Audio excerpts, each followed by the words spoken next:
Ukraine's military intelligence says Russia now holds nearly 1,900 missiles in reserve and is producing more than 200 every month, a figure that fundamentally reshapes the calculus of the war's next phase. Ukraine's main intelligence directorate, known by its Ukrainian acronym GUR, has published a detailed breakdown of Russia's current missile stockpile. According to the GUR, Russia holds approximately 1,900 missiles in reserve, including 600 Onyx anti-ship cruise missiles, 450 Caliber sea-launched cruise missiles, 400 S-400 ballistic rounds, 130 Iskander ballistic missiles, 120 Zircon hypersonic missiles, 100 Kh-101 air-launched cruise missiles, 50 North Korean ballistic missiles, and 50 Kinzhal hypersonic weapons. Production is assessed at more than 200 cruise and ballistic missiles per month. As reported by Telegram channel Intel Slava, this is a Ukrainian official intelligence assessment and carries that institutional perspective.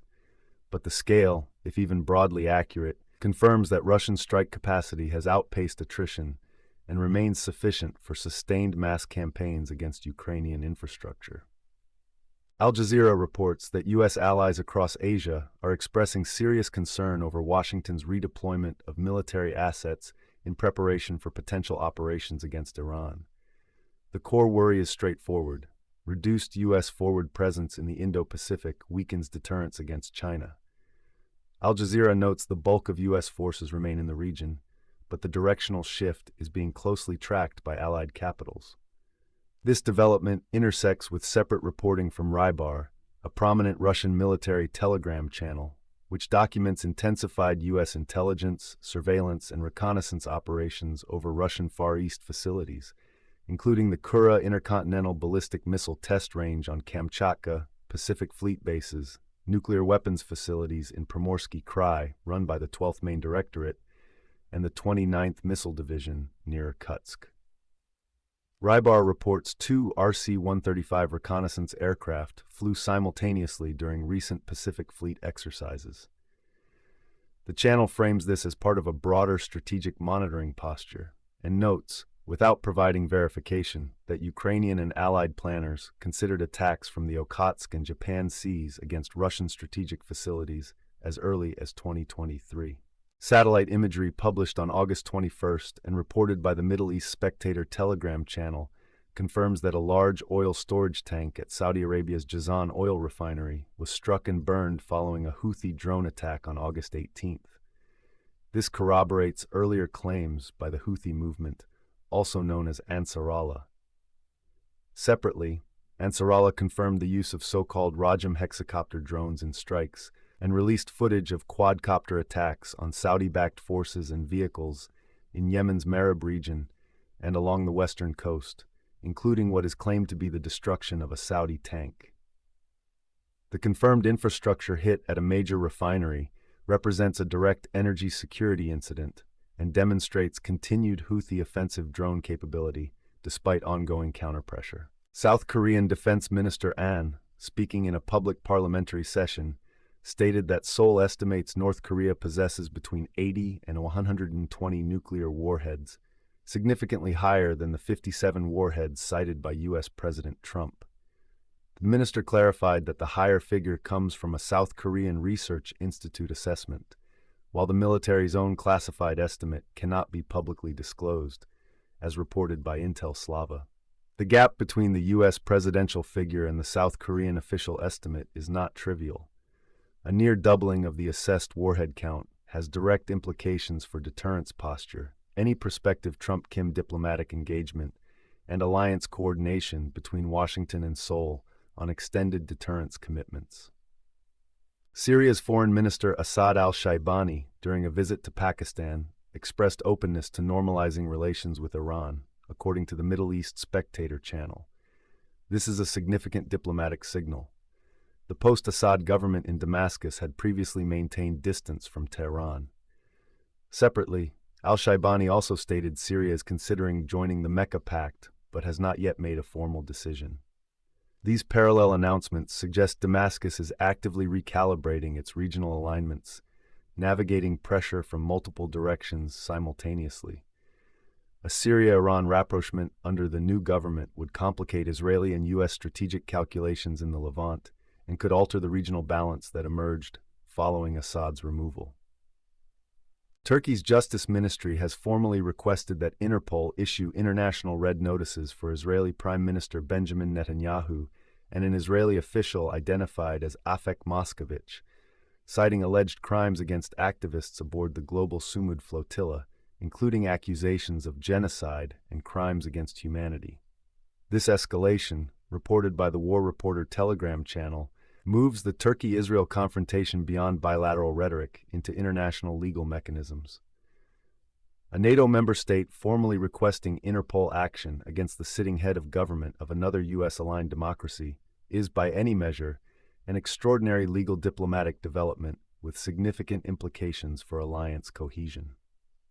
The Israel Defense Forces struck a structure in the Barashit area of southern Lebanon's security zone after soldiers identified suspects crossing into the zone and assessed them as a threat. The IDF stated it remains committed to the Israel-Lebanon ceasefire agreement while asserting it will act against immediate threats to its forces and civilians. In a complementary development, Lebanese Deputy Prime Minister Tariq Mitri announced the Lebanese army is ready to assume control of the Ali al-Tahrir heights within the same sector, according to the Bint Jbeil news channel.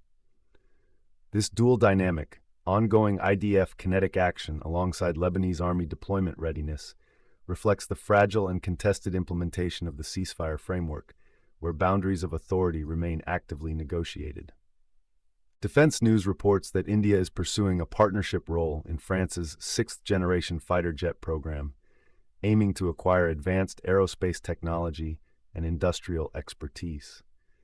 If realized, this would represent a meaningful deepening of the France-India defense relationship and a further diversification of India's defense industrial base away from its historically dominant Russian supply chain. The move comes against a backdrop of India's ongoing efforts to balance relationships across major power blocs and would carry implications for New Delhi's posture toward both Moscow and Washington. The United Nations reports that the Ebola outbreak in the Democratic Republic of Congo has surpassed 2,500 deaths and remains out of control. Al Jazeera's reporting frames the epidemic as accelerating in scope amid ongoing armed conflict, severe international funding shortages, and repeated attacks on health workers and medical facilities. Cross-border spillover risk remains a serious concern. The compound nature of this crisis, active insurgency, collapsed health infrastructure, and funding gaps, means standard outbreak containment protocols face extraordinary operational barriers. The FBI arrested Jessica Bowie, aged 35, for allegedly planning to bomb the New York State Capitol, according to reporting from Middle East Spectator. Bowie is described as a natural-born U.S. citizen who converted to Islam and subsequently pledged allegiance to the Islamic State. No additional details on the operational stage of the alleged plot or the presence of co-conspirators are available from current open-source reporting. This remains based on initial arrest reporting and should be treated accordingly, pending further judicial proceedings. Strategic assessment. First, the economic picture. The confirmed Houthi strike on Saudi Arabia's Jazan refinery storage tank introduces a tangible energy supply disruption variable into an already strained Gulf security environment. If Houthi drone capabilities continue to demonstrate reach against Saudi energy infrastructure, corroborated by satellite imagery rather than unverified claims, markets will price in elevated risk premiums on Gulf oil flows. Simultaneously, U.S. military repositioning toward a potential Iran conflict, as reported by Al Jazeera, introduces further uncertainty for shipping insurance rates and energy transit through the Strait of Hormuz. The DRC Ebola crisis, compounded by funding shortages, will strain multilateral health financing mechanisms. On political stability, the South Korean defense minister's public contradiction of the U.S. presidential estimate on North Korean warhead numbers, 80 to 120 versus 57, is a rare instance of a key ally publicly diverging from Washington on a core strategic assessment. This creates friction for any Trump-Kim diplomatic initiative and signals Seoul's concern about being sidelined. Turkey's formal Interpol request against Netanyahu tests NATO's internal cohesion at a moment when alliance solidarity is already under strain. Syria's dual signals, openness to Iran normalization and possible Mecca Pact membership, suggest Damascus is deliberately preserving strategic ambiguity to maximize leverage, and the wider geopolitical consequences. The convergence of three simultaneous developments: U.S. force redeployment toward Iran, intensified American ISR over Russian Far East nuclear and naval assets as assessed by Rybar, and Russia's confirmed and growing missile stockpile per Ukraine's GUR, suggests a period of compressed strategic risk across multiple theaters. Open source analysts assess that Asian allies' concern about deterrence gaps is well-founded.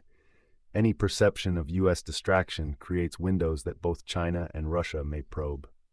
In the next 7 to 14 days, watch for formal Interpol response to Turkey's Red Notice request, any Russian Pacific Fleet activity following the end of Kamchatka exercises, further Houthi strikes on Saudi energy infrastructure, and whether Syrian Foreign Minister al-Shaibani's Iran signaling produces a formal diplomatic contact between Damascus and Tehran. When production outpaces attrition, when allies diverge on threat estimates, and when force repositioning in one theater creates gaps in another, the risk of miscalculation rises across the board. Stay with this channel for the analysis that connects those dots, and subscribe so you never miss a brief. This brief is based on publicly available open source information and is for educational and analytical purposes only.